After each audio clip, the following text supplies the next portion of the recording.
छान झालेली आहे चिक्की शेंगदाण्याची, तुम्ही पण बघितलं असेल. आणि आमच्या रविराजला फुल रविराज म्हणून ऍप आहे, त्याच्यावरती सबस्क्राईब करा, लाईक करा. तर आता भक्ती वहिनींनी सांगितलंय म्हटल्यानंतर तरी भक्ती वहिनींनी सांगितलंय म्हटल्यानंतर सगळ्यांनी लाईक आणि चॅनलला सबस्क्राईब केलंच पाहिजे. तर नमस्कार मित्रांनो, पुढे रविराज या युट्यूब चॅनलमध्ये तुमच्या ठिकाणी निश्चितच स्वागत. तुम्हाला माहितीच असेल मी दुसरी व्हिडिओ ही शेंगदाण्याची चिक्कीची अपलोड करणार होतो. तर आता मी इथं बनवतोय शेंगदाण्याची चिक्की. तर त्याच्यासाठी साहित्य लागणार आहे ते बघा. तुम्ही इथं घेतलेले आहेत 1 वाटी शेंगदाणे. तुम्ही शेंगदाणे कोणतेही घेऊ शकता. इथं थोडेसे मी काजू घेतलेले आहेत आणि हे गुळ घेतले. आता हे गुळ किसून घेणार आणि पहिले सुरुवातीला हे शेंगदाणे भाजणार आणि शेंगदाणे भाजताना त्याच्यात चवी पुरतं थोडंसं आपण मीठ घालणार या ठिकाणी. तर हे शेंगदाणे आपण इथे या ठिकाणी टाकायचे आहेत. तर इथं थोडंसं मीठ आपण या ठिकाणी टाकणार आहे, कारण की शेंगदाणे भाजल्यानंतर नाही का ते सोलले चांगले जातात म्हणून. तर आपले शेंगदाणे भाजून कसे झाले हे कसं समजायचं की शेंगदाणे बघा हे असं उडायला लागलं ना की समजायचं की शेंगदाणे आपले भाजून झालेले आहेत. तरी अजून एक थोडी भाजायची गरज आहे ह्याला. हे आता फक्त थोडं हलकं उडायला लागलंय नाही का. एक अजून थोडंफार भाजलं गेलं, थोडंफार असं नाही का दिसायला लागलं की मग आपण ह्याला सोलून घ्यायचे. आणि शेंगदाणे थोडेफार तुम्ही मिक्सरमध्ये लावलं तरी चालेल ह्याला, पण हा शेंगदाणे अर्धे झाले पाहिजेत. मी तुम्हाला दाखवतो कसं व्हायला पाहिजे ते. जर तुमच्याकडनं शेंगदाणे मिक्सरने बारीक होत असेल आणि घरात लाईट गेली असेल ना, जास्त काय नाही करायचं. असा रुमाल घ्यायचा आणि या ठिकाणी आपण शेंगदाणे रुमालात बांधायचे.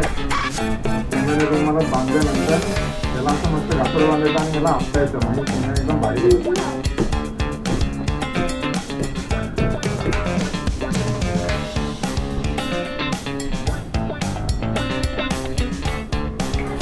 तर मी इथं थोडासा या ठिकाणी गुळ घेतलेला आहे आणि आता हा गुळ एकदम आपण बारीक किसून घ्यायचा आहे. तर हे बघा इथं मी घेतलेलं 1 वाटी काजू, 1 वाटी पाणी, हे असं किसून घेतलेलं हे गुळ. हे बारीक किसल्यानंतर ह्याची अशा प्रकारे पावडर होते. तुम्ही गुळ कोणतेही वापरू शकता.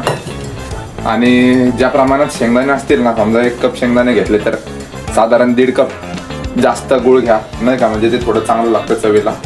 असं काय नाही, तुम्हाला गुळ वाटेल तेवढं तुम्ही घेऊ शकता. मला थोडं गुळ कमी लागतं म्हणून मी कमी घेतलेलं आहे.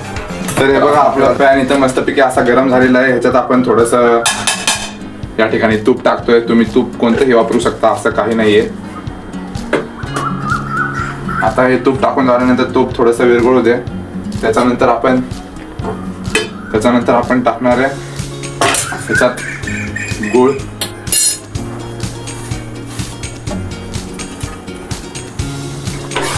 आता हे बघा मी याचा थोडासा गुळ जास्त टाकला. ऍक्च्युली माझ्याकडनं गुळ कमी पडला होता. आपण गुळाचा खडा देखील या ठिकाणी टाकू शकतो, पण गुळ किसून यासाठी टाकला की ते लवकर मेल्ट होतं. आता तुम्हाला एक गोष्ट सांगतो, मी इथं पाणी का घेतलंय.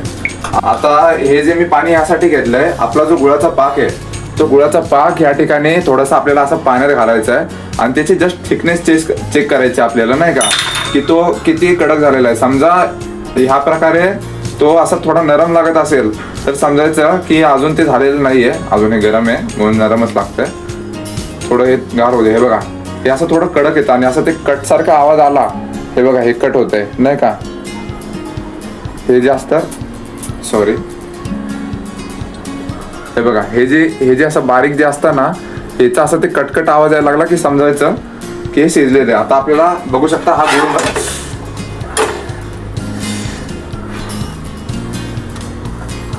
बघू शकता आपला हा गुळ झालेला आहे. ह्याच्यात आपण काजू आणि शेंगदाणे या ठिकाणी टाकणार आहे. आणि तर कसं काय माहिती नाही, मी आता थोडंसं एडिटिंग करायला बसलो होतो. त्या टायमात मला समजलं की तो व्हिडिओ मधला कट झाला होता नाही का. तर विषय असा आहे की शेंगदाणे टाकल्यानंतर जेव्हा आपण त्याला असं हलवतो तर ते हलवल्यानंतर ते शेंगदाणे आणि ते गूळ थोडंसं मिक्स करायचं त्याच्यामध्ये आणि ते एकसारखं झालं. म्हणजे जसं आपण भाजी कशी मिक्स करतो आणि मग सगळा मसाला वगैरे टाकतो तसं गूळ त्या शेंगदाण्याला असं सगळं लागला आणि ते जसं हलवताना घट्ट व्हायला लागला ना की मग ते बटर पेपरवरती काढायचं. आता पुढे बघा मी काय करतो. तर हे बघू शकता तुम्ही, हे असं थोड्या वेळाने हे गरम झाल्यानंतर ते आमचं जरा गडबड झाली नाही का, आणि ते असं काय म्हणतात त्याला बटर पेपरवरती ऍक्च्युली असं ते पातळ म्हणजे असं हे करून घ्यायचं थोडं, म्हणजे बटर पेपरवरती टाकायचं आणि थोडंसं असं फ्लॅट करून घ्यायचं. हे बघू शकता आमचे घरचे पण आम्हाला असे सपोर्ट करतात प्रत्येक गोष्टीमध्ये. तर बघू शकता ही शेंगदाण्याची चिक्की आपली बनवून रेडी झालेली आहे. आता इथं ही पंख्या खाली थोडा वेळ मस्तपैकी ठेवायची नाही का गार होईपर्यंत, मग आपण कापून घ्यायचे. तुम्हाला खरं सांगतो, जेव्हा ही शेंगदाण्याची चिक्की बनवणार ना तेव्हा ह्याच्यात असे लाईन्स मारून कट करू शकता, पण ते काय मला येत नाही करता, म्हणून असं झालेलं आहे ते. तरी तुम्हाला चिक्की कशी झाली? प्रॉपर टेस्ट भेटतं ना. तर ही प्रॉपर टेस्ट घरी बनवायची. तर ही व्हिडिओ आवडल्यानंतर व्हिडिओला काय करायचं ते सांगा तुम्ही तिघांनी. Subscribe, like, share. तर आता या तिघांनी सांगितलंय म्हटल्यानंतर आता हे करावंच लागणार आहे.